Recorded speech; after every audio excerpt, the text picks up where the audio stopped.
So yeah, it's a little bit of a mess up here. Um, I've been dragging the good logs down the hill and cutting up the rest of it.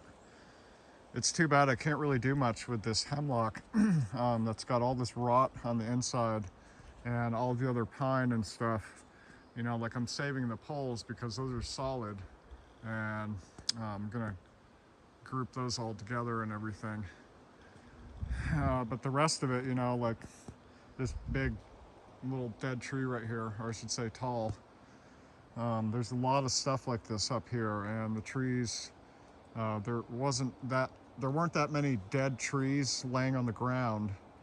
Um, so I got rid of those and pulled the stuff out of the way and everything. But a lot of this had to be calculated because I didn't want these trees to get caught up in other trees, and it created a nice little swath there through the woods and got rid of all the problem trees. But like I was saying, this stuff, you know, I'm gonna have to roll it all downhill and chop it up and burn it in a stove that is outside uh, because of the creosote. This stuff right here, I don't know if people have burned hemlock, but it takes a little bit to get it to burn, but once it burns, it burns incredibly hot. It'll actually warp your stove, and for that reason it's awesome. But this stuff right here is all green and super wet in the center, as you can see. So anyway, that's what I'm going to be doing with all this stuff here, and the rest of the hemlock. I'll cut another couple feet off of this or whatever, or maybe a foot, until I get to the solid center. But you know, I cut these into log lengths, and this hemlock is going to be turned into dimensional lumber. So at least all of this stuff can get used. So I don't think any of it's going to get wasted. So that was my plan, and you know, it just seems like every tree, you know, all the leaning ones were leaning really badly and they were breaking. Some of them were uprooting themselves, and so I cut those down. But I'd say like 90% of all of the other trees that I've cut either had rot in the center or huge ant holes in the stump that couldn't be seen from the outside.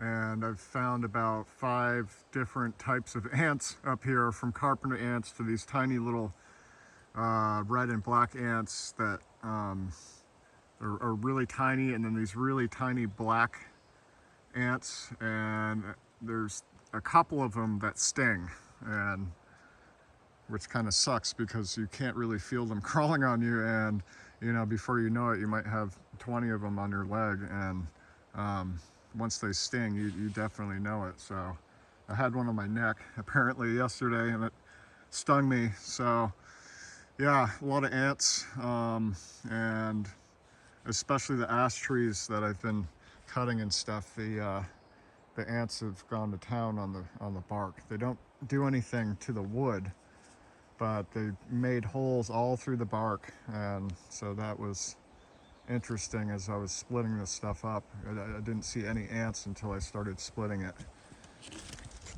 But you know, the key here is to try and maximize the amount of work that I can do while it's warm out. You know, I don't mind working in the winter and stuff like that, but it's obviously nice to be able to work in the summer and have it warm, but not too hot. That was the other thing. It was like, you know, 95 degrees here for about a week straight, between like 85 and 95 degrees. In some places it was 100. And for this area, you know, we're all used to cold weather, and a full week like that is like, wow, sweltering hot, you know. But anyway, this is what's going on up here at this stage. And like I said, there's, you know, other logs that are underneath this stuff. You know, after I get all the branches out and clear everything out here, I'm gonna tie on some logging chains and drag these out. And luckily they're all facing downhill, so There hasn't been a problem with that, with the mule there, the Kawasaki mule that I've been using. It's heavy enough, and it can pull a ton pretty easily, so that's been a nice thing, and it's been pretty convenient. I can bring my saws and everything up into the woods, you know, and I used to drag all this stuff up from way down there, and you know, it's just easier. So yeah, a couple of these smaller trees got flattened, and those were just, you know, residual damage from these trees, and they're gonna grow anyway. Some of them are just bent over, but anyway, yeah, so, you know, around here we've got these massive carpenter ants, and also yellow jackets and stuff like that. They like to make nests in dead trees and stuff like that also, and in the ground. So it hasn't started raining again, so this has been nice, but that's about it. I'm gonna cut it short here, so